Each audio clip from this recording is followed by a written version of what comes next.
Hello friends, welcome to नव classes. I am Navdeep Kaur और आज हम डिस्कस कर रहे हैं नव वेबिसोड्स और उसमें स्नेहा वर्मा हमारे साथ है। वेलकम स्नेहा, कैसे हो आप? Thank you ma'am, I am good. आप कैसे हो? बिल्कुल मैं ठीक हूँ। सो नेहा 2020 के बैच के और बहुत ही अच्छे मार्क्स से जेआरएफ क्वालिफाइड है, जिन्होंने अनअकैडमी का क्लासेस भी ली थी, प्लस भी ली थी आपने? हाँ, यस मैम, मैं प्लस कोर्स में थी। प्लस में भी। Very nice. सो उसके अलावा इनका दिल्ली यूनिवर्सिटी में एडमिशन हो गया है, which is so proud moment because Delhi university में एडमिशन लेना बहुत ही डिफिकल्ट होता है। एंड लास्ट टाइम भी हमारी ही साइड से, मेरी साइड से अभिषेक कुमार का भी एडमिशन हुआ था। इस बार स्नेहा का, this is extremely proud moment for me because I also belong from that university. So Sneha ji, आप पहले अपना जेआरएफ के बारे में बता सकते हो कि आपने किस तरीके से प्रिपेयर किया था, then we will come to yes PhD too. Ma'am, मैं यही मेंशन करूंगी कि लाइक जेआरएफ से पहले मैंने नेट दिया था और मेरा नेट हो गया था। नेट में मैं काफी सेटिस्फाइड थी, बट जब एक महीने मैंने अप्लाई किया काफी जगह, तो मुझे लगा कि नेट तो कुछ भी नहीं है आज की डेट में। जी उस समय क्योंकि आप कहीं भी अप्लाई करने जा रहे थे तो उसमें जेआरएफ बहुत इम्पोर्टेंट था। और मुझे लाइक पीएचडी में बहुत, पीएचडी की तरफ में मैं काफी इंक्लाइंड हो चुकी थी तब जब मैं प्रिपेयर कर रही थी। तो मैंने देखा कि विदाउट जेआरएफ तो नेट की भी कोई बहुत ज्यादा वैल्यू नहीं है। बट क्योंकि पीएचडी की तरफ जाना था तो जेआरएफ मैंडेटरी है। तो उसके बाद मैंने एक महीने का ब्रेक लिया एंड फिर फरवरी से मैंने प्रिपरेशन शुरू करी अपने जेआरएफ की। फरवरी 2021, फरवरी 2020। जी तो वो जो कोविड का टाइम था उस पूरे कोविड को मैंने बहुत अच्छे से यूटिलाइज किया और सिर्फ पढ़ाई पे फोकस किया। जी एंड लाइक अनअकैडमी की रेगुलर क्लासेस होती थी सुबह से लेके शाम तक। और आपकी क्लासेस मैं फॉलो करती थी, specially that MCQ section, like paper one के एमसीक्यूज हो गए। और वो लाइक काफी प्रॉम्प्ट होते थे। जी। जब भी मैं एमसीक्यूज करती थी तो काफी अटेंटिवली स्टूडेंट्स पार्टिसिपेट करते हैं। हाँ जी। लाइक बहुत, हम लोग को बहुत एक्टिव रहना पड़ता था। जी जैसे क्वेश्चन आया और एमसीक्यू देना है और सही देना है और बहुत जल्दी देना है, क्योंकि एक स्कूल में। स्कोर कार्ड होता है।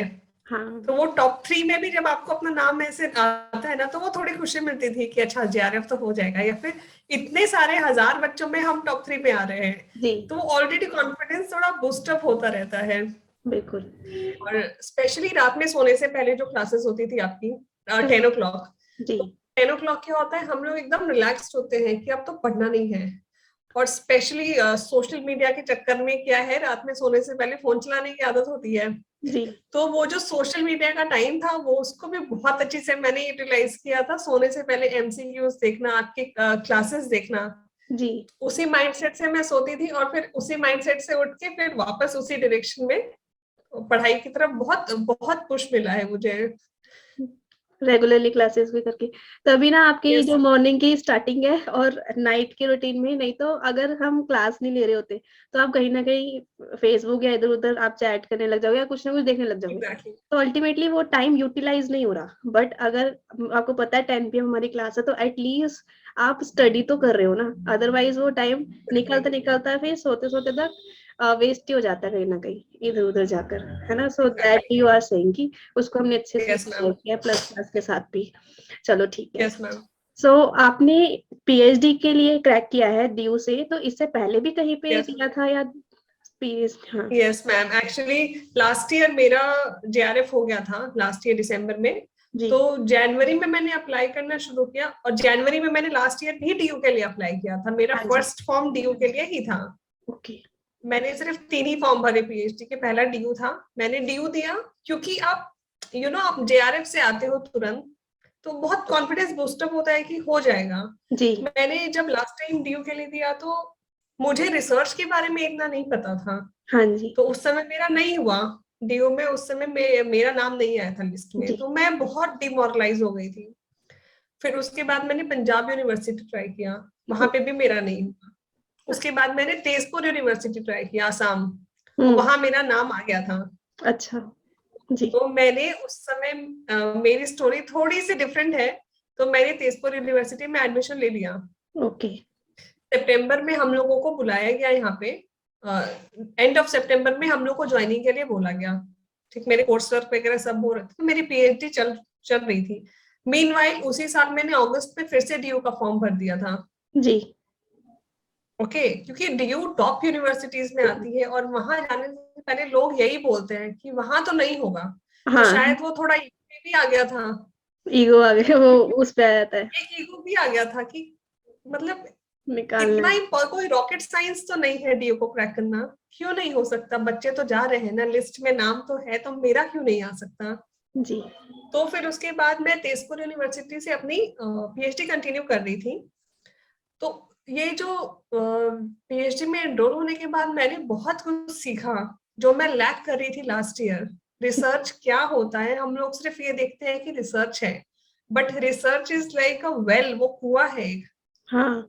आप उसमें कितना भी घुस जाओ, आप पूरा नहीं समझ पाओगे उसको। तो जब मैं तेजपुर यूनिवर्सिटी में आई तब मुझे पता चला कि रिसर्च मेथोडोलॉजी क्या होती है, हम लोग रिसर्च पेपर कैसे पढ़ते हैं। जब मैं देखती थी रिसर्च पेपर है, तो ऐसे लगता था कि एक पेपर को पढ़ने में एक दिन लग जाएगा। और मेरे साथ ये होता था कि मैं पेपर देखते ही मुझे नींद आने लग जाती थी कि ये जी। रिसर्च पेपर है, मैं सो जाती। हाँ। क्योंकि वो बहुत थोड़ा लोगों को शायद पढ़ना नहीं आता, स्टूडेंट्स को वो तरीका नहीं पता है। तो ये चीज मैंने देखा कि अगर आपको किसी टॉपिक के बारे में जानना है तो आप उसका इंट्रोडक्शन पार्ट पढ़ो। बिल्कुल। एग्जैक्टली जैसे फॉर एग्जांपल एक टॉपिक है लाइक एप्पल। अगर आपको जानना है एप्पल क्या होता है, तो आप रिसर्च पेपर में उसके इंट्रोडक्शन पार्ट को पढ़ो कि एप्पल क्या है। और स्टूडेंट जो लैक करते हैं वो रिसर्च पेपर ही उनको शायद नहीं पढ़ना आता, जो मुझे भी नहीं आता था, मैंने सीखा। तो सबसे पहली चीज तो मैं ये एडवाइस करूंगी कि रिसर्च पेपर पढ़ने का भी एक तरीका है, आप उस पैटर्न को हम लोग को फॉलो करना पड़ेगा। एंड मैम रिसर्च पेपर भी लेटेस्ट पेपर, उस पे क्या काम हो चुका है, क्या हाँ। मेथोडोलॉजी यूज हो रही है, ये सब देखना बहुत ज्यादा जरूरी है। तो ये सब मुझे पीएचडी में एनरोल होने के बाद इस 4 महीने में समझ में आया कोर्स कि वर्क में। ओके, कोर्स वर्क में बहुत कुछ सिखाया जाता है। जी। तो उस ड्यूरिंग दैट पीरियड मुझे ये समझ में आया कि ओके, रिसर्च सिर्फ रिसर्च नहीं है, इसमें बहुत कुछ है सीखने के लिए। बिल्कुल। तो उसके बाद फिर जब मेरा इंटरव्यू हुआ डीयू में, तो मैं उनके क्वेश्चंस को आंसर कर पा रही थी बहुत अच्छे से, जी। क्योंकि वो अगर कुछ पूछ रहे थे तो मुझे उसकी प्रैक्टिकल नॉलेज आ चुकी थी। और मैंने एक्सपोजर हो गया बहुत था। सीरियसली और मैंने बहुत सीरियसली पीएचडी को यहाँ पे भी लेना शुरू कर दिया था। और कोर लाइक एकदम फुल्ली डेडिकेटेड थी यहाँ पे भी। जी। तो फिर उसके बाद डीयू में जब मेरा हुआ, तो मेरा इंटरव्यू अच्छा गया था। बट एक एक लोग ना एक मिसकंसेप्शन बना रखे हैं कि कर लो कुछ भी नहीं होने वाला है, वो प्री डिफाइंड है। ऐसा कुछ भी ऐसा नहीं नहीं है। है। अगर कुछ भी नहीं है, लोग मैंने लास्ट ईयर भी बहुत सुना था फ्रैंकली कि आप कितने भी एडुकेटेड हो ना, उनको जिनको लेना है वो यही लेंगे। बट मैं तो हमेशा से एक एवरेज स्टूडेंट रही हूँ। जी। डीयू जाना तो हमेशा एक, और मैं लाइक बिहार से बिलोंग करती हूँ। हाँ, आप अब भी यहाँ पे भी आउटसाइड से एक्चुअली बिलोंग कर। नाइस। मैं मुंगेर से बिलोंग करती हूँ मैम, जो कि लोगों को नाम भी नहीं पता है। तो वहां से डीयू देखना इज लाइक ड्रीम।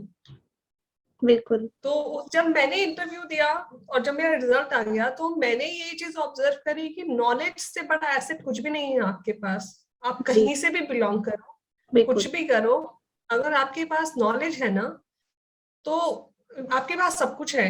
थोड़ा नॉलेज, थोड़ा ट्रस्ट, ये बहुत जरूरी है खुद पे। जी, वो तो आपसे उसे डीयू क्वेश्चन करेंगे। हाँ, और आपको उनको कॉन्फिडेंटली आंसर करना है, और आपको उसका एग्जैक्टली, डीपली पता होना चाहिए। ये भी बहुत और वो इंपॉर्टेंट। क्वेश्चन ही इसलिए कर रहे हैं ताकि वो जाने कि आप उस चीज के लिए केपेबल हो या नहीं हो। जी। आप क्रैक कर दे रहे हो, आप उनको आंसर दे रहे हो, इसका मतलब आप हो, और वो लेंगे, क्यों नहीं लेंगे, उनको तो स्टूडेंट्स ही चाहिए। जी। जी। बिल्कुल। तो सो ये ये चीज बिल्कुल मिथ है। इससे पहले भी मेरी तरफ से जो दिल्ली यूनिवर्सिटी में एडमिशन हुआ है, अब उनका भी मैं लिंक डाल दूंगी पॉडकास्ट का, ठीक है। और आज आपके सामने स्नेहा है, ये दोनों ही डीयू के आउटसाइड से गए हैं, इनका कोई लिंक नहीं था। Even then they are able to crack interview and they are able to make their seat. So it means ऐसा नहीं है कि आप सिर्फ वहीं से बिलोंग करेंगे तभी होगा वहां वाले भी जाते हैं, और आउटसाइड्स के लिए भी पूरा पूरा स्कोप है। आप अपने अंदर गट्स रखिए और आगे जा सकते हो। अच्छा, आपने डायरेक्टली इंटरव्यू के लिए किया था, है ना? एंट्रेंस नहीं हाँ, किया? क्योंकि मेरा, हाँ, जेआरएफ था तो मुझे एंट्रेंस देने की जरूरत नहीं पड़ी, और हम्म, मैं देना भी नहीं चाह रही थी एंट्रेंस। जी। लाइक ऑप्शन था कि एंट्रेंस के थ्रू भी, बट मुझे लगा नहीं, मैं इंटरव्यू के नेगेटिव थ्रू मार्किंग। क्रैक कर लूँ। हाँ, नेगेटिव मार्किंग थी थोड़ी या कुछ ऐसा, बट मैंने एंट्रेंस के थ्रू नहीं दिया, मैं डायरेक्ट ही गई। कॉन्फिडेंस और level is last very year much भी इम्पोर्टेंट। अराउंड 1400 लोग थे। हाँ 1400 लोग में मुझे अच्छे से याद है 50 लोगों की लिस्ट आई थी, फर्स्ट लिस्ट। हाँ जी। 50 लोग थे। तो जब इस बार आपने भी, बताया तो मैंने खुद भी देखा कि कहाँ है स्नेहा, फिर मैंने आपको अपने सामने से बोला कि आपकी ये वाली रैंक आई है ना। हाँ जी, हाँ जी, तो प्लीज। फिर उसके बाद इस बार भी अराउंड 1200 बच्चे थे, और फर्स्ट लिस्ट में कुछ शायद 20 लोगों का नाम आया है। जी। तो मैंने भी जब ये देखा तो मुझे लगा कि ये मिथ है, डीयू को लोग ऐसे ही बोल रहे हैं कि प्रीडिफाइंड, ऐसा कुछ भी नहीं है। मेरा तो डीयू से, मैम, मैं कभी ऐसे, मेरी एक भी एजुकेशन दिल्ली से नहीं हुई, और मेरा मास्टर्स भी डिस्टेंस से था, इग्नू से था मेरा अच्छा, masters. This is also inspiration. बच्चे कहते हैं इग्नू वाले जाएंगे कि नहीं जाएंगे, तो ये भी एक बहुत अपने आप में आपने एक ग्लास सीलिंग ब्रेक किया है जिसको हम कहते एग्जैक्टली क्योंकि मैं भी सुनती थी, तो मतलब मुझे भी सामने से लोगों ने बोला तुम्हारा मास्टर्स डिस्टेंस से है तो हैं। सवाल ही नहीं है। लोग यस। बोलते थे कि 90% वाले बच्चे बैठे हैं, आपका कैसे हो जाएगा। बट जी। ऐसा कुछ भी नहीं है एट प्रेजेंट। उनके सामने आपकी क्या नॉलेज है, आप कैसे पोर्ट्रे कर रहे हो अपने आप को, उससे, that is the biggest assets you have. जी। जी, जरूर। सो वाकई में ये बात बहुत इंपॉर्टेंट है, तो मुझे भी नहीं पता थी अभी कि आपने डिस्टेंस से किया है, और उसके बाद आपने जेआरएफ तो काफी अच्छे परसेंटाइल भी आए थे आपके 99.6 99.3। 5 तो मैम बताया था सर। मेरे 99.33। अच्छा, ठीक है। सो काफी तो अच्छे इसमें भी मास्टर्स, किया। हम्म। हाँ मास्टर्स जी। में मेरे 70% थे अच्छा। डॉट, और जेआरएफ में डायरेक्ट 99.3। तो मेरा ग्राफ ऊपर ही गया। ऊपर ही गए। एंड वो सिर्फ सेल्फ कॉन्फिडेंस और मेहनत की वजह से है, और कुछ भी नहीं है। नॉलेज, सेल्फ कॉन्फिडेंस, और आपको खुद पे ट्रस्ट होना बहुत जरूरी है जी। कि आप कर लोगे, लोग कुछ भी बोले, just stay away from negative people. हाँ, लोग तो डाउन करेंगे ही आपको, यही है कि आपको कैसे आगे बढ़ना है। अच्छा, अब हम थोड़ा सा एग्जैक्टली। टॉपिक पे भी आ जाते हैं। लाइक आपने रिसर्च प्रपोजल बनाया था, तो वो किस यस तरीके से मैम। बनाया था, और मतलब कहाँ कहाँ सर्च करके उसका लिटरेचर रिव्यू किया होगा आपने? That is very important for the. Exactly ma'am, सबसे पहले है कि आपको अपने एरिया का, पहले सबसे हार्ड तो स्टूडेंट के लिए होता है कि हम टॉपिक क्या सिलेक्ट करें। हम्म। यस। उनको कभी कभी शॉर्टकट में जाने का मन करता है कि अच्छा इसने ये टॉपिक लिया है, हम भी ले लेते हाँ हैं। ऐसा कुछ भी नहीं है। आपको फिगर आउट करना पड़ेगा अपने आप को, टाइम देके कि आपका इंटरेस्ट किस में है। जी। जैसे मैं कॉमर्स से हूँ, और फाइनेंस लेना मेरे लिए बहुत चैलेंजिंग था, जी। क्योंकि मैं हमेशा से थियोरेटिकल पार्ट में ज्यादा इंटरेस्टेड थी, मैनेजमेंट में, एचआर में, ओबी में। बट फाइनेंस फिर मैंने चैलेंजिंग पार्ट उठाया। तो फाइनेंस में पहले मैंने देखा कि इंटरेस्टिंग टॉपिक क्या है मेरे लिए। ओके। तो मुझे फाइनेंस में एक टॉपिक मिला। तो फिर मैंने उसका इंट्रोडक्शन देखा कि ये इसकी शुरुआत कहाँ से हुई, क्योंकि आपको, वो आप इम्पोर्टेंट है। पीएचडी करने जा रहे हो, आपको स्क्रैच से शुरू करना पड़ेगा। हम्म, जीरो से देखो कि ये टर्म कहाँ से आया, किसने दिया, हम्म, और उसने क्या सोचा। इस करके मतलब आपको खुद से रिसर्च करनी पड़ेगी उसके बारे में जानने के हाँ लिए। जी। उसके बाद आपको कुछ नहीं करना है, आपको मैंने क्या किया था, मैं गूगल स्कॉलर पे गई। ओके। वहां पे मैंने उस टॉपिक को टाइप किया, उस टॉपिक से रिलेटेड सारे पेपर आपके सामने आ जाते हैं। हाँ जी। उसके बाद आपको ये देखना है कि ज्यादा साइटेड पेपर कौन से, एक साइटेशन होता है, यानी कितने लोगों को उसने उस पेपर को कितने लोगों ने साइट किया है। साइट किया है, अपनी रिसर्च पेपर में लिखा है और मेंशन किया है जी। हाँ, ये तो जितनी ज्यादा साइटेशन होगी वो पेपर उतना अच्छा होगा। हाँ जी। तो उस अकॉर्डिंग देखा मैंने।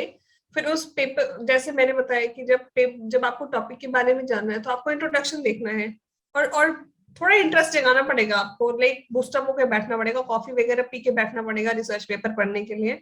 हाँ और जी। इस डेडिकेशन के साथ बैठना पड़ेगा कि एक पेपर तो पढ़ना ही है आज, हाँ। सोना नहीं है, पढ़ना है। ठीक है, तो जब आप फिर पेपर पढ़ोगे तो आपको इंटरेस्ट आने लगेगा, क्योंकि आप टॉपिक आपके इंटरेस्ट का है। आप उसको जब पढ़ना शुरू करोगे तो आपको लगेगा कि अच्छा इसकी शुरुआत ऐसे हुई थी। फिर उससे आप रिलेटेड जब 20-30 पेपर पढ़ लोगे तो आपको एक आइडिया आ जाएगा कि ये क्या है, ये टॉपिक कहाँ जा रही है।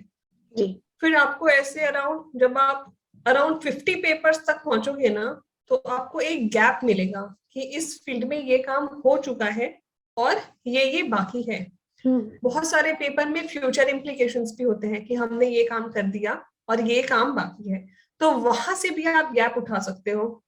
जी। क्योंकि आप ऑलरेडी किसी का रिसर्च वर्क तो यूज करोगे नहीं, आपको अपना कुछ देना है कंट्रीब्यूशन। सजेशंस होते हैं लास्ट में, आपने वो भी वही कह रहे हो ना, फ्यूचर या इम्प्लीकेशन। हाँ, वो बहुत इंपॉर्टेंट है। तो वहां से एक रिसर्च गैप उठाओ और फिर उसके बारे में काम करना शुरू करना पड़ेगा। और रिसर्च का मतलब ऐसा नहीं है कि आपको JRF फेलोशिप आ रही है तो आप आराम से बैठे हो, फ्री के पैसे आ रहे हैं, ऐसा कुछ भी नहीं है। आपको डेडिकेशन दिखाना ही पड़ेगा अपने वर्क की तरफ। काम करोगे तभी तो आपकी खुद की थ्योरी आप बनाने के लायक बनोगे, और ये हो सकता है कल को मैं आपकी थ्योरी पढ़ाऊं। आई रियली वांट कि आप कुछ ऐसा निकालो कि पीएचडी करते हुए कि मैं इंडियन नेम भी लूं बिकॉज हम लोग क्या देखते हैं जब हम पढ़ाते रहते हैं सारे फॉरेनर्स के नेम है और कुछ ही बहुत कम है इंडियन नेम। एग्जैक्टली, तो रेशियो अगर बहुत आपको कम कुछ है। देना है, हाँ, तो आपको कुछ अलग करना पड़ेगा, कुछ यूनिक करना पड़ेगा, कुछ एफर्ट लगाना पड़ेगा जी। एग्जैक्टली। और अंदर तक घुसना पड़ेगा डीपली, तभी तो आप निकाल पाओगे ना कुछ नया। आपको उस समुद्र में घुस के उसको पार करना ही है। रिसर्च ऐसी है, यही चीज है इस रिसर्च की स्टोरी। जी। अच्छा, अभी आपने स्टार्टिंग में कुछ पॉइंट्स डिस्कस किए थे हमारे साथ कि मेथोडोलॉजी आपको बाद में समझ में आया। एक बार आप लर्नर के साथ समझाइए, क्योंकि आप कोर्स वर्क कर रहे थे, तो वहां से क्या समझ में आया आपको, मेथोडोलॉजी एक्चुअली क्या है? Yes ma'am. जैसे जब मैं JRF के लिए प्रिपेयर करी थी, रिसर्च करके हमारा एक टॉपिक होता है टीचिंग रिसर्च। तो वो रिसर्च जब हम पढ़ते हैं तो हमें सिर्फ थ्योरेटिकल नॉलेज होती है कि काई स्क्वायर टेस्ट क्या होता है, तो हाँ हमें पता है वो है कि काई स्क्वायर टेस्ट का ये डेफिनेशन है, ये अजम्पशंस है, तो हम ठीक है ये ऐसे होते हैं, बस वो पता है कि उसके मीनिंग क्या है। जी। लेकिन जब आप रिसर्च करने जाओगे, जब आप रिसर्च मेथोडोलॉजी पढ़ोगे, उसमें बहुत सारे आजकल तो ऑनलाइन कोर्सेज भी आ गए रिसर्च मेथोडोलॉजी के। तो अभी जो लोग प्रिपेयर कर रहे हैं, लाइक मेरा तो एनरोल हो गया था PhD में, जिनका नहीं भी हुआ है, रिसर्च से रिलेटेड बहुत सारी यूनिवर्सिटी के कोर्सेज आते रहते हैं, 7 days स्वयं पे या कोर्स, 10 कहीं और? अच्छा। मैम अपने अपने लाइक ऑनलाइन कोर्सेज की कोर्सेज ई कोर्सेज भी आते हैं। ओके। कोर्स थेरापी भी बहुत सारे कोर्सेज हाँ। हैं। तो मैं ये बोलूंगी कि उसको जरूर एनरोल करो, ओके। क्योंकि जब आप उसको एनरोल करोगे तब आपको वहां प्रैक्टिकल नॉलेज मिलती है कि ये टेस्ट है और इस टेस्ट को कैसे अप्लाई करना है, जी। सॉफ्टवेयर में कैसे अप्लाई करना है, SPSS में कैसे अप्लाई करना है, ये चीजें, ये बस थोड़ी सी मेहनत और है, बस थोड़े से दिन की मेहनत है। अगर स्टूडेंट ये सीख जाएंगे क्रैक करना कि मेथोडोलॉजी का प्रैक्टिकल इम्प्लीकेशंस क्या है, तो बहुत इजी हो जाता है रिसर्च समझना। यस। तो मैं ये बोलूंगी लर्नर्स को कि जो भी कोर्सेज होते हैं रिसर्च मेथोडोलॉजी के, वो आपकी नॉलेज बहुत बूस्टअप करेंगे। तो कोई भी आपको वो तो सर्च करना पड़ेगा सर्च किस करना यूनिवर्सिटी में पड़ेगा। कोर्सेज आ रहे हैं, तो उसको जरूर एनरोल करो, क्योंकि वहां से जो प्रैक्टिकल नॉलेज मिलेगी वो बहुत ज्यादा बेनिफिट देगी आपको। आपको रिसर्च पेपर पूरा समझ आएगा कि जब ऐसे वेरिएबल होते हैं तो हम ये टेस्ट यूज करते हैं, जब अलग तरीके के वेरिएबल होते हैं तो हम फिर दूसरा दूसरा, टेस्ट यूज। अब करना कौन सा है ये सबसे इम्पोर्टेंट है, और आपको प्रपोजल में भी मेंशन करना होता है। तो आपने फिर यही एग्जैक्टली, क्यों किया? आपको मैंडेटरी। डिफेंड करना पड़ेगा उनके पास, वो पूछेंगे कि आपने यही टॉपिक क्यों चूज किया, और अब इसमें यही मेथोडोलॉजी कैसे आप फॉलो करोगे। यस। अच्छा। जब मैं अब मेरा इस हाँ। बार इंटरव्यू हुआ था DU हाँ। में, हाँ। तो उनके जितने क्वेश्चन थे वो सारे रिसर्च मेथोडोलॉजी के आसपास ही घूम रहे थे। और आपको डिफेंड करना है उसको कि आपने ये टॉपिक लिया तो क्यों लिया। वो आपसे ऑफ कोर्स क्वेश्चन करेंगे कि यही टॉपिक क्यों, यस। आपने यही चूज क्यों किया, ABCD आपने यही क्यों चूज किया, C क्यों नहीं चूज किया। हाँ। आपको डिफेंड करना आना चाहिए, और आप डिफेंड तभी कर पाओगे जब आपके पास 100% नॉलेज हो उस चीज डीप की। नॉलेज है। बच्चे मेरे को बोलते हैं मैम आप बता दो क्वेश्चन की टॉपिक में कौन सा चूज करूँ, कौन सा ट्रेंडिंग है। ये मैं बता भी दूंगी तब भी आप हो सकता है काम ना कर पाओ, क्योंकि ये अंदर से आना चाहिए। एग्जैक्टली। और इसके लिए आपको पढ़ना पड़ेगा, सिर्फ 2 3 10 पेपर पढ़ के आपका तो मैं हो जाए, फिर थोड़े मजा आता है। जब तक आपने, अभी आप भी कह रहे हो कि 30 के आसपास, हो सकता है आपने उससे ज्यादा ही लिटरेचर रिव्यू करे हो। नहीं, लिटरेचर रिव्यू तो मैम मैंने अराउंड 70-80 पेपर्स मैंने पढ़े हैं खुद। पढ़े हैं, हाँ, गुड। और लास्ट टाइम हम हमारे साथ जब अभिषेक आया था तो उसने भी कहा था कि उसने 40+ पढ़े हैं, और अभी आप कह रहे हो 70+ आपने पढ़े हैं। जब हम पढ़ते हैं ना, खुद को इंटरेस्ट आने लग जाता है, फिर हम स्टडी एग्जैक्टली। करते जाते हैं, बिकॉज ये चीज तब नहीं होती कि अब कल इंटरव्यू है तो हम कर ले तैयारी, आज रिसर्च प्रपोजल हम्म। बनाने, ऐसा कभी भी नहीं होता। अगर आपके मन में है आपको पीएचडी करनी है, जैसे हम जेआरएफ की तैयारी 6 महीने पहले से कर रहे हैं, वैसे जब से आपका दिमाग में घुस गया कि I have to do PhD, तब से ही आप रिसर्च प्रपोजल के लिए काम करो साथ साथ। चाहे थोड़ी देर लगाओ, लाइक अगर आपके पास टाइम कम है तो आधा घंटा लगाओ, लेकिन you have to work, you have to dedicate yourself कि आगे करना है। तो मैं क्या जवाब दूंगा, और इसके बारे में रिसर्च प्रपोजल पहले बना होगा ना, चाहे लाइक डीयू का है, इसमें बना के सेंड करते हैं, फिर उसकी इस बार भी 7 कॉपीज हमसे तो मांगते थे पहले। हाँ हाँ, तो मैंने अगस्त में भी उनको सेंड किया था। अच्छा, ऑनलाइन दिया था, आप जाके किया मतलब, था इस बार? नहीं नहीं, और सारी प्रोसेस ऑनलाइन ही थी मैम, कोविड अब के कारण सब कुछ ऑनलाइन ही था। जी, ठीक है। सो यहाँ तो कॉपीज पहले ही मांग लेते हैं, बट जैसे अदर अलग अलग यूनिवर्सिटीज का अलग अलग होता है। बीएचयू में वहां जाके आपको लिखना होता है, लेकिन मैं कह रही हूँ वहां जाके भी तभी लिखोगे ना जब पहले से प्रिपेयर्ड हो, पहले से आपने लिखा हुआ एग्जैक्टली। है, तभी तो करोगे। तो इसलिए आपको पहले से ही प्रिपेयर होना चाहिए, यूनिवर्सिटी कोई भी हो, पहले से अपना रिसर्च प्रपोजल रेडी है, यूनिवर्सिटी के अकॉर्डिंग एडिट करो, कितने वर्ड्स का मांग रहे, कम करना है ज्यादा करना है, और वहां लिख के चले जाओ। तो ये बेनिफिट होता है, एंड टाइम पे आप पजल की जगह पे अपने पॉइंट्स रिफ्रेश कर सकते हो कि इसमें ये टॉपिक वो पूछ सकते हैं, इसका ऐसे से आंसर देना है। जी, अभी उन्होंने और स्टूडेंट्स क्या है ना, वो प्रपोजल तो मैंने लाइक इतना मेरा कन्फ्रंट हुआ है स्टूडेंट से, उन्होंने यही बोला कि ये तो लेते ही नहीं है। उनको, स्टूडेंट को ये एक्सेप्ट करना पड़ेगा पहले कि आपके आप मन में ही प्रपोजल नहीं है। नहीं, हाँ, आप प्रपोजल नहीं बनाए हो ठीक से, क्योंकि वो आपसे 10th-12th के क्वेश्चन नहीं करते हैं, वो आपसे सिर्फ आपके प्रपोजल प्रपोजल, रिलेटेड क्वेश्चन करेंगे। जी तो आपका प्रपोजल इतना स्ट्रांग होना चाहिए, क्योंकि जो इंटरव्यू होता है वो सिर्फ आपके रिसर्च प्रपोजल के बेसिस पे है। मैं तो रिसेंटली इंटरव्यू दे के क्रैक करके बैठी हूँ, और 2 बार मैंने इंटरव्यू दिया। जी तो दोनों बार मुझे पता है कि सिर्फ प्रपोजल है आपके हाथ में, आप जो भी जिससे आप क्रैक कर सकते हो। जी, बिल्कुल। अच्छा, उन्होंने इंटरव्यू में कैसे क्वेश्चन पूछे थे, आप कुछ क्वेश्चंस बता सकते हैं? जी। यस मैम, उन्होंने मेरे से ये पूछा था कि सबसे पहले तो अगर आपने ये टॉपिक क्यों लिया, ओके। तो आपको उसको डिफेंड करना आना चाहिए। वो आपसे पूछेंगे आपने दूसरी चीजें क्यों नहीं यूज करी, इसमें दूसरे वेरिएबल्स क्यों नहीं यूज कर रहे। तो आपके पास एक स्ट्रॉन्ग रीजन होना चाहिए। जब तक आपको पता नहीं होगा कि उस वेरिएबल में क्या कमी है, जी, दूसरे आप वाले जब में, तक नॉलेज, तो आप डिफेंड कैसे करोगे। बिल्कुल।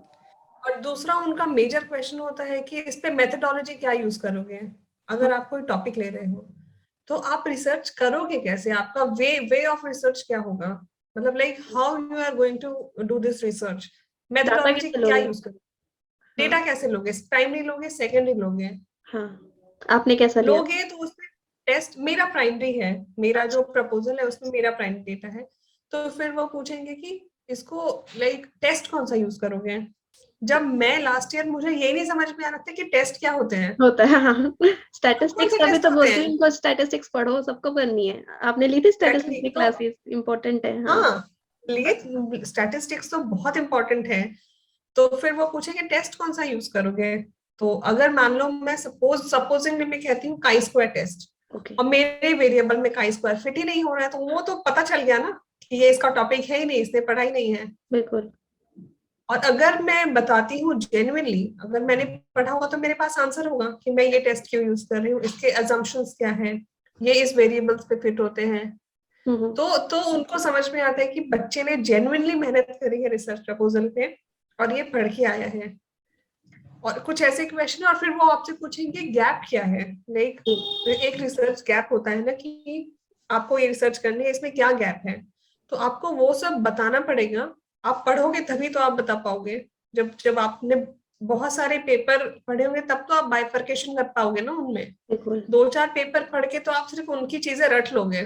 जी, फिर नहीं सब बट इंटरव्यू ऐसी चीज है कि आप कितना ही रट लो, जैसे ही आपके सामने पैनल आता है ना, सब यहाँ से सब ब्लैंक हो जाता है। जी, सही बात है। फिर तब वही चीज निकलेगी जो अंदर ऑलरेडी है और जो हमें पता है। एग्जैक्टली तब नई एग्जैक्टली। चीज बनाई नहीं जाए, मतलब आपके अंदर से वही निकलेगी जो आपको पता है, जो डीप सीटेड नॉलेज है आपकी। क्योंकि वहां आपके सामने उस टॉपिक के लिटरली धुरंधर ही बैठे होते हैं। हाँ हाँ उन्होंने आपसे रिसर्च प्रपोजल पहले से मांगा है ना, मेक हाँ श्योर वो यस पढ़ मैम। के आएंगे, मतलब एक्चुअली ये नहीं वो एग्जैक्टली। टॉपिक, वो आपके रिसर्च प्रपोजल को पढ़ के आ रहे हैं, और हो सकता है वो उसके कुछ क्वेश्चंस भी प्रिपेयर करके आए कि ये क्वेश्चन हम पूछ सकते हैं, इसने ये लिखा है, इसने ऐसे लिख दिया है, इसको पता भी है इसके बारे में। आई थिंक कोई लाइन जरूर पूछी होंगी आपसे कि अब बताओ आपने ये चीज लिखी है, मेरे को पता है क्यों, हाँ ड्यूअल वो का। पूछते हैं। हाँ क्योंकि वो आप तो क्या, आप साइट आप बना के देते थे, आप प्रपोजल, आप बहुत लोग होते हैं छाप देते हैं दूसरे का छाप देते प्रपोजल, हैं। उनको उनको लगता है कि सामने जो प्रोफेसर है वो बेवकूफ है। आपको नहीं पता, बिल्कुल भी वो नहीं है। इतने साल से उनका फोटे है, वो एक एक लाइन समझ जाते हैं। तो मेरे से भी कुछ ऐसी लाइन थी, उन्होंने पूछी कि आपने ये लाइन लिखा, आप इसको जस्टिफाई कर सकते हो क्या? हम्म। तो मैंने बोला मैं कर सकती हूँ, क्योंकि मैंने अपने हाथ से टाइप किया था। बिल्कुल। तो मैंने जस्टिफाई किया उनको। उसके बाद ऑफ कोर्स मेरे प्रपोजल में भी कुछ ऐसी चीजें हैं जो उन्होंने कहा कि हम इसको इम्प्रूव कर, मतलब आपको थोड़ा इम्प्रूव करना पड़ेगा। बिल्कुल। तो उस आपको लाइक आपको ओपन होना पड़ेगा, अच्छी चीजों के लिए बुरी चीजों के लिए भी। दोनों के लिए। बट उनको जो मैंने लिखा, फिर जिस तरीके से मैंने जस्टिफाई किया था, तो वो सेटिस्फाइड थे कि यहाँ कुछ कॉपी पेस्ट नहीं है। और सबसे बड़ी चीज, आप वो प्लेगरिज्म भी काफी चेक करते हैं। जी। अगर आप किसी का कॉपी पेस्ट करते हो तो सॉफ्टवेयर तो पकड़ेगा ही। अगर मान लो आपने सेंटेंस भी चेंज कर दिया, सॉफ्टवेयर नहीं पकड़ा, तो प्रोफेसर तो पकड़ेंगे ही। वो बिल्कुल। फोटे हैं। हाँ। और पैनल में 7-8 लोग होते हैं, जी। वहां सबके सारे सारे सब्जेक्ट के एक्सपर्ट बैठे होते हैं। जब वो देखते हैं कि फाइनेंस है, तो हम्म। फाइनेंस के प्रोफेसर आपसे क्वेश्चन करेंगे। हाँ।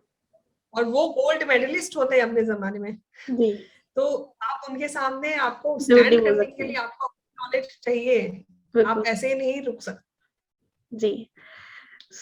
इसलिए एक एक चीज आपको पैराफ्रेज भी कर रहे हो, लेकिन उसमें भी आपको क्लियरली एक एक प्रपोजल में एक एक वर्ड का मीनिंग आपको पता होना चाहिए, एक एक सेंटेंस का डीप मीनिंग, उसके पीछे का बैकग्राउंड पता होना चाहिए। ये बहुत ज्यादा इंपॉर्टेंट है। अगर आपने ये चीज फटाफट से करी है तो वो फटाफट से ही निकलेंगे बाहर। अगर आपने बहुत शॉर्टकट। मेहनत करी है तो आगे आगे आपसे बात करेंगे, इंटरव्यू करेंगे और ज्यादा हो सकता है ना। हाँ मैम, ये सक्सेस का और करियर में ना कोई शॉर्टकट कभी काम नहीं आ सकता, कभी मेरे साथ नहीं। हमेशा आप यही हुआ है मैंने बिल्कुल। मेरे साथ भी जब लास्ट ईयर मैंने दिया था, मैं बहुत डिप्रेस्ड थी लास्ट ईयर में कि डीयू में नहीं हुआ, ये तो लेते ही नहीं है, मैं बिहार से हूँ इसीलिए नहीं ले रहे, मैं सेम स्टेट की नहीं हूँ। बट मेरा खुद का भी मिथ अभी इस टाइम ही गलत साबित हुआ कि ऐसा कुछ भी नहीं होता है। जी। लास्ट ईयर से और अभी तक मेरे नॉलेज में कितनी इम्प्रूवमेंट है वो मैं जानती हूँ। हम्म। बिल्कुल। तो ऐसे जितने जितने भी स्टूडेंट्स हैं, मैं बस यही बोलूंगी कि अपनी सिर्फ नॉलेज को एनहांस करो, अपनी नॉलेज को पॉलिश करो। जरूर होगा डीयू में, कि आपको ऑक्सफोर्ड में भी हो जाएगा। हाँ आप सही अप्लाई बात। तो करो, आप उस नॉलेज पे तो पहुंचो। जी। आपको स्टेप लेना पड़ेगा, जब तक हम स्टेप नहीं लेंगे और ऐसे बिना बात पे इधर की उधर बुराइयां करने जाएंगे ना, मतलब आधे से ज्यादा टाइम हमारा इसी में वेस्ट हो जाता है। इससे अच्छा जितना टाइम आपने ये सोचना है ये ऐसा है, ये वैसा है, ऐसा होगा वैसा होगा, उसके बाद काम करो और आगे बढ़ते जाओ बढ़ते जाओ बढ़ते जाओ। ठीक है, ये जो टाइम मिला है ना, बाई चांस अगर जैसे आपका जब टाइम पीरियड है, रिजल्ट नहीं आ रहा है, तो एटलीस्ट वो इधर लगाओ जो हमारा खुद का फोटे है, हमें जो आगे लाइफ में करना है। नॉलेज गेन करो। मैं कभी भी अपने टाइम पे, मैं भी कभी वेली नहीं बैठी, जब भी मेरी छुट्टियां भी मिलती थी तब भी मैं शॉर्ट कोर्सेज करती थी। आपने बोला ना कोर्सेरा, मैंने वहां से बहुत सारे कोर्सेज किए, आप मेरे बायो में भी देख सकते हो, university of hmm. Maryland Sydney वगैरह की, वहीं की हम्म। सर्टिफिकेट प्रॉपर है। तो अल्टीमेटली कुछ ना कुछ करने से हमें नॉलेज मिलती है। चाहे अभी मैं पीएचडी नहीं कर रही, लेकिन फिर भी मेरा पूरा ध्यान रहता है कि कहाँ पे क्या चल रहा है। बट आप लोगों से भी सीखती हूँ, और आगे अपने फ्रेंड्स वगैरह जो ऑलरेडी पीएचडी एनरोल्ड हैं, उनसे भी मैं टाइम टू टाइम पूछती रहती हूँ कि वहाँ पे अब क्या सिखाया जा रहा है, उधर ऐसी क्या नॉलेज है जो शायद मेरे पास नहीं है, that I should update, so that मैं आपको रिसर्च एप्टीट्यूड वगैरह में भी वो चीजें करा दे रहा हूँ। लाइफ में कोई भी ऐसा टाइम नहीं कि आप टीचर हो प्रोफेसर हो तो खत्म हो गया। हम हर स्टेप पे सीखते हैं, तभी तो जब पीएचडी कर लेते हो उसके बाद डॉक्टरल भी, डॉक्टरल के बाद पोस्ट डॉक्टरल है। आप एज एग्जैक्टली। वाइज कितना ही पढ़ सकते हो, इतने ओल्ड ओल्ड लोग, मैंने देखा 90 इयर्स की लेडी ने भी पीएचडी क्रैक किया है, तो अंदर कुछ तो होगा ना कि इतना लाइफ के आगे जाने के बाद भी यू हैव दैट विल कि मुझे कुछ नया सीखना है, मुझे कुछ नया करके दिखाना है। ठीक है, सो हमेशा ही आगे बढ़ते रहिए और आगे सीखते रहिए। अभी नेहा जी, आप कुछ भी अपना फैमिली सपोर्ट वगैरह के बारे में बताना चाहते हैं? यस। मैम मेरी फैमिली लाइक मैं ब्लेस्ड हूँ कि मुझे ऐसे पेरेंट्स मिले। जी मैं क्लास 12 तक मैं मुंगेर में पढ़ी। जी। उसके बाद मेरे पापा ने तीनों बच्चों को ही बाहर भेज दिया पढ़ने के लिए। ओके। और मैं तो शुरू से बहुत एवरेज और बहुत चिल्ड आउट थी पढ़ाई में। तो फिर भी मैं कलकत्ता गई, मेरी ग्रेजुएशन कलकत्ता यूनिवर्सिटी से हुई। उसके बाद कलकत्ता से आने के बाद, क्योंकि मैं बहुत कनेक्ट, मतलब मैं ऐसा लगता था मैं नहीं रह सकती अपने पेरेंट्स के बिना। फिर मैं आ गई वापस, फिर मैंने डिस्टेंस से मास्टर्स किया। जी और ग्रेजुएशन में मेरे मार्क्स कोई बहुत ज्यादा अच्छे नहीं थे, एवरेज मार्क्स थे। उसके बाद मैंने मास्टर्स में मेहनत करी। हम्म। उसके बाद फिर ये हो गया। बट मीन जो मेरे पेरेंट्स हैं, उन्होंने कभी ऐसा नहीं सोचा कि ये बच्चा एवरेज है तो हम इसको बाहर नहीं भेजेंगे। ऐसा बहुत जगह मैंने देखा है कि जो स्टूडियस बच्चे होते हैं ना, हम्म। उनको ज्यादा पुश मिलता है कि तुम कर लो या फिर आप जी बाहर जाओ, आप करो, आप अच्छा कर सकते हो। ऐसा कुछ भी नहीं है। मुझे लगता है आज ये जो भी हो रहा है, जो भी सक्सेस है, वो सिर्फ मेरे पेरेंट्स का ट्रस्ट है और कुछ भी नहीं। मेरे पापा बहुत ज्यादा सब, मतलब मैं इतना ज्यादा उनसे कनेक्टेड हूँ। मैंने कभी देखा भी नहीं इतना सपोर्टिव आदमी अपनी लाइफ में। और मैं तो डॉटर हूँ, जी। मतलब like he is the most supportive man ever I have seen in my life. Nice. तो मेरे पेरेंट्स फैमिली का हमेशा ही सपोर्ट रहा है। और जैसे अब मेरा ड्रीम हो गया है पीएचडी करना, तो मुझे लगता है ये मेरे पापा का भी ड्रीम एकदम सेम है कि तुम ओके। पीएचडी करो। ऐसे लाइक इस एज में मैम बेसिकली हम लोग को क्या है ना, कि सब बोलने लग जाते हैं कि अभी पीएचडी करोगे, अब तो शादी की टाइम आ गई। हम्म। ऐसा कुछ भी नहीं है। आपको एक सपोर्टिव फैमिली, एक सपोर्टिव आदमी, एक सपोर्टिव फादर मदर चाहिए होते हैं, जी। जो उनको वहीं स्टॉप कर दे कि ऐसा कुछ भी नहीं है, हम्म। पढ़ाई ज्यादा इंपॉर्टेंट है। हम्म। तो हर चीज में मतलब वो एक वॉल क्रिएट कर रखे हैं मेरे अराउंड, कि उन्होंने हर तरीके से ही प्रोटेक्ट कर सपोर्ट रखा है, किया है, चाहे प्रोटेक्ट कोई किया है, भी बोले कुछ भी करे। ऐसा उनका जो ट्रस्ट है ना, वो नहीं हिल सकता कभी भी। तो जी आज उनकी वजह से ही है जो सब कुछ हो रहा है। बिल्कुल। तो मेरी फैमिली, मेरे भाई बहन, मॉम डैड हमेशा से बहुत ज्यादा सपोर्टिव रहे हैं। नाइस। यही है कि एक थोड़ा सा पीछे से पुश भी मिल जाए कि ठीक है, आप अपने अकॉर्डिंग अपनी लाइफ चूज कर सकते हो। अभी थोड़ा आपको फ्रीडम मिला तो आपने भी हिम्मत दिखाई और अंदर से करके दिखाया उसको, है ना? सो दिस इज और ऑल्सो और वेरी। मैम उस फ्रीडम को ना अच्छी जगह यूटिलाइज करो। हाँ सही है। यस। ऐसा नहीं है कि फ्रीडम मिल गई तो बस इसके बाद कभी फ्रीडम मिलेगी ही नहीं। अगर आपको आगे की लाइफ अच्छी अच्छे से जीनी है ना, अच्छे लाइक एक हाई प्रोफाइल लाइफ जीनी है, बिल्कुल। अच्छे से अपने आप को मैनेज करना है, तो ये जो फ्रीडम है ना, अगर आप इसको यूटिलाइज कर लोगे इसी एज में, हम्म। तो आगे की लाइफ एकदम स्मूथ हो जाएगी आपकी। एक टाइम पीरियड होता है जब आप अपनी लाइफ में कुछ बन सकते हो और कुछ करके दिखा सकते हो, ठीक है? हम उसी टाइम पीरियड को, अब हमारी चॉइस है कि हम कौन सी वाली साइड पे ले जाएं, अच्छी साइड पे ले जाएं या डाइवर्ट कर ले दूसरी साइड पे। हमारे पास टाइम भी उतना ही है जिसमें एक बच्चा वहीं पे अपना पूरा एफर्ट लगा रहा है पढ़ने के लिए, और दूसरा बच्चा वहां दूसरों को कोसने के लिए या इधर उधर गप्पे मारने के लिए। तो वो आपकी एग्जैक्टली, चॉइस है। Social media ma'am. Social media, हाँ। सोशल मीडिया तो मैंने, मुझे याद कमेंट है मैंने सेक्शन में अपने नया ही वीडियो चल रहा होता है। ये हाँ, वो। मैंने अपने अनअकैडमी की पूरा कोर्स जी। पूरा सिर्फ फोन पे किया है। हाँ। और फोन पे बहुत इजीली एक्सेसिबल होता है बैक करके यूट्यूब खोलना। यस।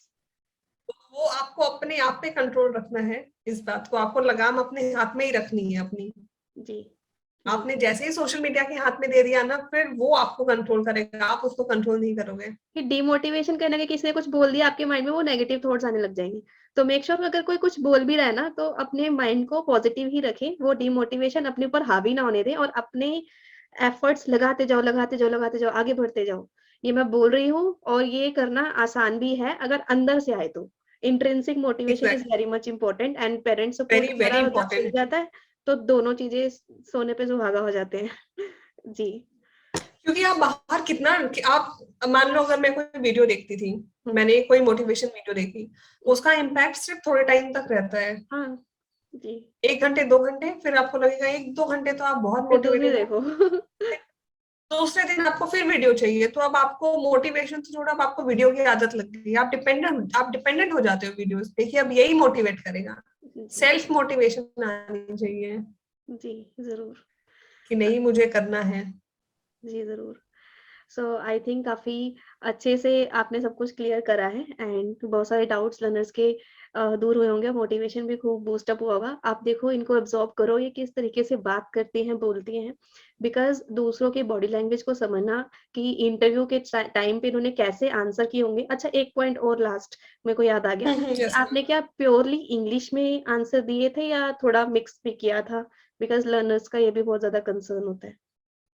यस मैम, आप उनको जो आपके सामने इंटरव्यूअर बैठे हैं उनको आंसर से मतलब है, हाँ, मैंने इंग्लिश में दिया था, ओके, उनको सिर्फ आपकी नॉलेज देखनी है, उनको आपकी इंग्लिश की फ्लुएंसी नहीं देखनी है, उनको ये देखना है अगर आप हिंदी में भी डिफेंड कर लोगे ना, तो मैम इंग्लिश सीखना सिर्फ 2 महीने का काम है, हाँ, बट नॉलेज गेन करना सालों का काम होता है।